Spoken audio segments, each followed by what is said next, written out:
नमस्कार. मी आज पुन्हा अनेक दिव्यांगांच्या मागणीवरून आपल्यासमोर काही माहिती द्यायसाठी आज उपस्थित आलेला आहे. तर प्रामुख्यानं मला विचारलं जातं की दिव्यांगासाठी मिळणारे जे फायदे आहेत हे फायदे तर मिळतात, आपण ते सुरुवातीपासून आम्हाला कशी मिळवता येतील, तर या संदर्भात आम्हाला पूर्ण माहिती तुमच्याकडून मिळावी व अपंगांना कोणकोणत्या प्रकारचे फायदे आणि कोणकोणत्या सवलती मिळतात आणि त्या मिळवण्यासाठी आपल्याला काय काय करावं लागतं या संदर्भात लोकांनी मला मागणी केली. म्हणून मी आज दिव्यांगांना काय केल्यानंतर कुठले कुठले फायदे मिळतील, ते कसे कसे मिळवले जातात याच्याबद्दल अनुक्रमांकाप्रमाणे मी तुम्हाला मुद्दे सांगणार आहे आणि प्रत्येक वेळी एक एक मुद्दा प्रस्तावित घेऊन त्याच्यावर सविस्तर मी अशी आपणास माहिती देणार आहे.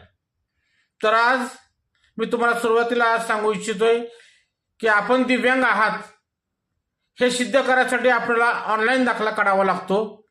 हा ऑनलाईन दाखला आपापल्या जिल्ह्यातील सिव्हिल हॉस्पिटलमधून काढावा लागतो. तो कसा काढायचा या संदर्भात मी माहिती तुम्हाला नंतर सांगेन.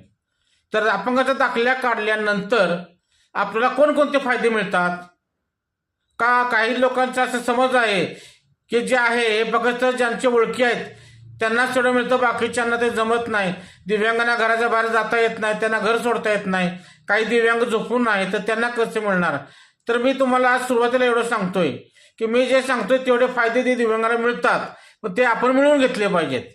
उदाहरणार्थ आपल्याला एसटी पास, रेल्वे पास, विमान पास जर हवा असेल तर तो आपल्याला दिव्यांगाचे जे आपण ऑनलाईन सर्टिफिकेट काढतोय त्या सर्टिफिकेटवरून आपल्याला UDID मिळतो व UDIDच्या साहाय्यानं आपण सर्व प्रकारचे फायदे मिळवून घेतो.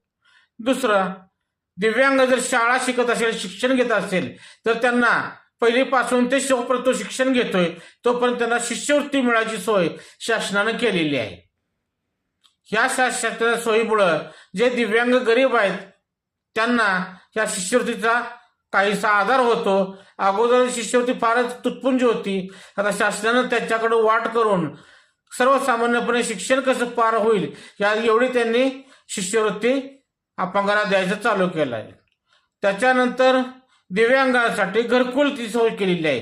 कोणताही दिव्यांग हा विना घराचा राहू शकत नाही, तर त्यांनी शासनानं घर त्यांना कसं पुरवता येईल या पद्धतीनं त्यांनी घरकुलची सोय केलेली आहे आणि त्यांना प्राधान्यक्रमानं त्यांना घर बांधून द्यायची व्यवस्था केली जाते. याच्यानंतरची जी गोष्ट आहे तर दिव्यांग लोकांना व्यवसाय करण्यासाठी कर्ज हे सोयीस्कररित्या कसं देता येईल या संदर्भात शासनानं सोय केलेली आहे. तर दिव्यांगांना 50,000पासून ते 5 लाखापर्यंत व्यवसायासाठीचं कर्ज हे त्यांना तर त्या शासनानं द्यायसाठी त्याच्यासाठी स्कीम केलेली आहे. ते अपंग वित्त महामंडळ मुंबई याच्याकडून ते सोयीस्करपणे दिव्यांगाला दिलं जातं. त्याच्यासाठी त्याचं व्याजदर हा फारच थोडासा 5 महिलांसाठी व 6% पुरुषांसाठी ठेवलेला आहे. याच्यानंतर व्यवसाय, ज्या दिव्यांगाची शाळा नाही, ज्यांच्याकडे भांडवल नाही आणि जे घरात घरगुती व्यवसाय करू इच्छितात किंवा गाव पातळीवर त्यांना काही दुकान हवं असेल तर शासनाने त्यांना 200 स्क्वेअर फूटचं दुकान त्यांना नामात्र ₹1 चालवायला देण्यासाठी शासन कटिबद्ध आहे. हा फायदा सुद्धा त्यांना मिळतोय. आणि तुम्हाला सांगायला मला आनंद वाटतोय की अपंगांना हे जे फायदे आहेत हे फायदे अनुक्रमे मी तुम्हाला आता सांगत आलोय. या प्रत्येक फायद्याच्या अनुषंगाने मी प्रत्येक दिवशी एक असा मुद्दा घेऊन त्याच्यावर पूर्ण इहापोह करून आपल्याला सर्व माहिती मी तुम्हाला देईन. त्यासाठी तुम्हाला महत्वाचं असं आहे की आपण स्वतः अपंग असाल किंवा आपल्या घरात कोणी व्यक्ती अपंग असेल किंवा आपल्या आसपास जर कोणी दिव्यांग व्यक्ती असेल तर आपल्या बरोबर सर्वांचंच कल्याण होईल, सर्वांनाच ही माहिती मिळेल अशा प्रकारची भावना आपण मनात ठेवूया.